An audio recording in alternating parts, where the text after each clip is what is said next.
Hey, what's going on, everyone? Thank you for tuning in and checking out my latest video. Now, this video is going to be talking about Paul the Punisher Williams, a champion in and out of the ring. So, in this video, guys, I'm going to talk about some of the skills that Paul Williams possessed in the boxing ring. I'm going to talk about some of his key achievements in his career and relive a couple of his memorable fights. So, when I look at Paul Williams and I watch some tape of him, and I used to watch all his fights back in the day, I saw a guy who was a southpaw fighter. I saw a fighter who could throw a tremendous amount of punches. Paul Williams was extremely conditioned. This is a guy who could easily throw 1,000 punches a fight. When I watched his fights, I saw a guy who was almost 6'2", fighting at 147 pounds, which is incredible. And something that I really like when I watch Paul Williams, he could slip punches.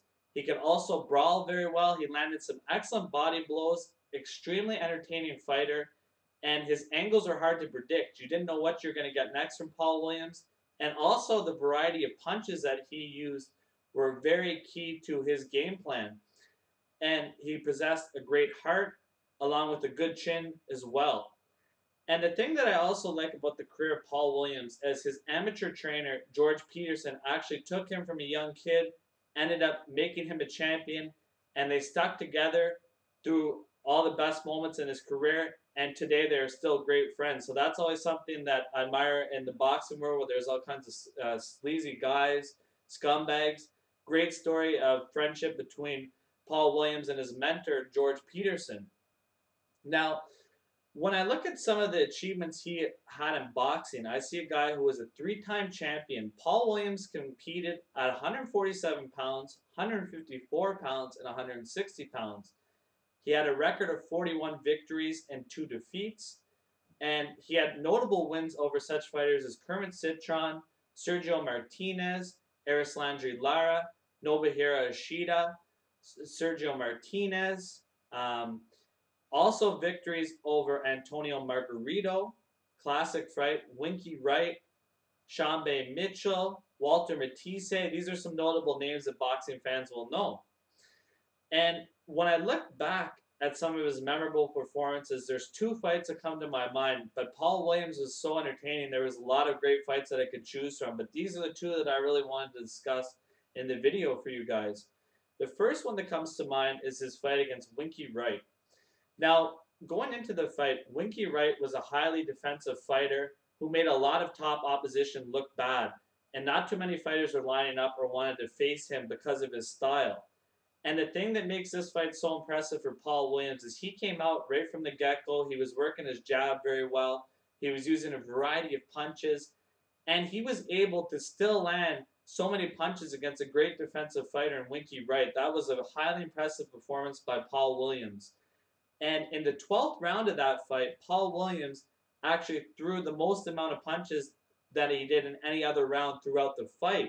So that goes to show you the type of conditioning that Paul Williams had.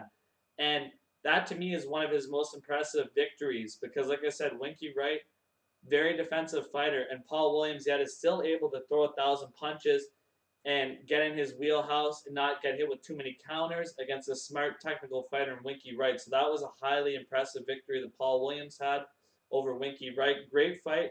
Go back and watch that. There's also a great shot in that fight. If you look, Paul Williams is getting held by Winky Wright, and he throws this incredible, it looks like almost like an uppercut punch in the clinch. Very weird sequence, but it shows the kind of athleticism that Paul Williams had, and where his long frame, when he wanted to use it, could come into advantage. Now, when the next fight I'm going to talk about, this is an absolute classic, in my opinion, the war between him and Antonio Margarito. Now, going into this fight, Margarito, like I was mentioning about Winky Wright, was a feared fighter, but for a different reason. Margarito is a guy who had made welterweight defenses already before he met Paul Williams. Margarito was a Mexican fighter with an excellent chin. He had heart and he hit hard, and he could cut off the ring and do damage, landed a lot of body blows, and he was known for coming on late into fights.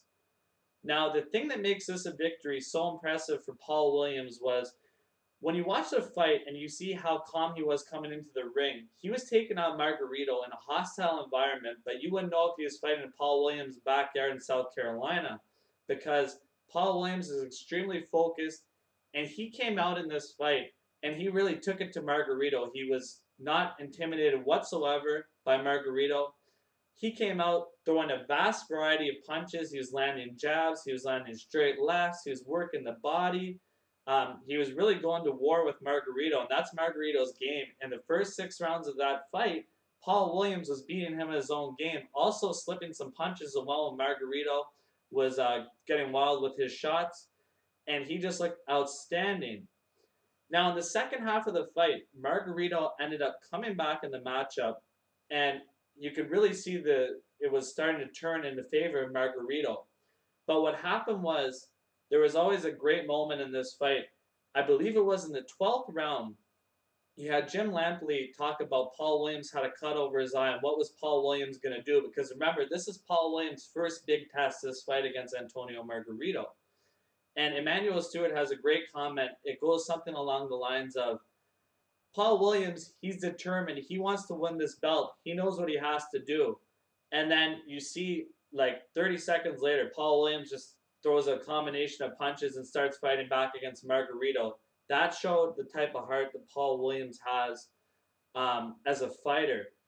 That performance against Margarito, the way he held Margarito off in the late rounds, it did not quit against a guy who hit very hard and could break the will of a lot of fighters. That showed me the true champion that Paul Williams was right there in that fight, and why so many fighters avoided Paul Williams throughout his career. And that was a great fight, a great win for Paul Williams. He ends up winning the title in a hostile environment, and that to me is an underrated classic fight. I'd actually like that fight better than him and Sergio Martinez won, which was a classic fight as well. So many great fights throughout the career of Paul Williams. It's really hard to pick some. I also honorable mention to his rematch with Quintana, where he got him out very early after losing the first fight against Quintana. The rematch, Paul Williams came out and crushed him, hit him with a straight left, ended up finishing Quintana early in that fight and showing that he was not fazed by losing previously. Now, unfortunately, we have to talk about the devastating injury that happened to Paul Williams throughout his at the end of his boxing career. So what happened was he was scheduled to fight Canelo Alvarez. Would have been a great payday for him. Unfortunately, Paul Williams was involved in a motorcycle accident, which left him paralyzed from the waist down. I remember when I saw it on Twitter that day, it was devastating to hear because Paul Williams, such a great guy, put on so many great fights for the fans, and he wanted to fight the best fighters. So when you lose a type of fighter like that in the sport of boxing, it's a tremendous loss. And really, I just remember when I heard that news, it was just devastating to hear that. And right now, Paul Williams, he has a foundation actually set up which helps with the youth at risk basically. And I've seen him visit boxing gyms and talk about his career and kind of his life in general. And the attitude that he has is extremely amazing. This guy is so positive, and really he has a huge smile on his face whenever you see him in interviews. And he loves talking to kids and talking boxing. I've had the pleasure of speaking to him on Facebook about some upcoming fights, and he's involved in the boxing groups. And this guy, he just tells everybody that to be positive and to smile and things of that nature. And that's why Paul Williams is the man. I mean, he's gone through a very tough situation, but just like in his boxing days, he just keeps fighting. And you got to admire a guy like that. And if you want to get any merchandise from his website, here's, for example, I got a Paul Williams long sleeve shirt. I'll post the link underneath. So that will help out his foundation. He does good work with that. And I wish Paul Williams the best in his career. An honor to watch lots of his fights. He's a guy who never ducked anybody, and that's how I think Paul Williams should be remembered, as a feared fighter, guy who put on entertaining fights, class act in and out of the ring, and inspiring millions of people around the world today. And I actually wanted to share with you guys a short video that I had seen Paul Williams post on YouTube earlier this year, so definitely check that out. And if you guys can leave your favorite fights of Paul Williams, some memories you had of him throughout the boxing career, and I'll post a link to the foundation. Definitely check it out. Great stuff on there, and like I said, it goes to a great cause. So shout out to Paul Williams. Keep punching, and the boxing community is behind you 100%.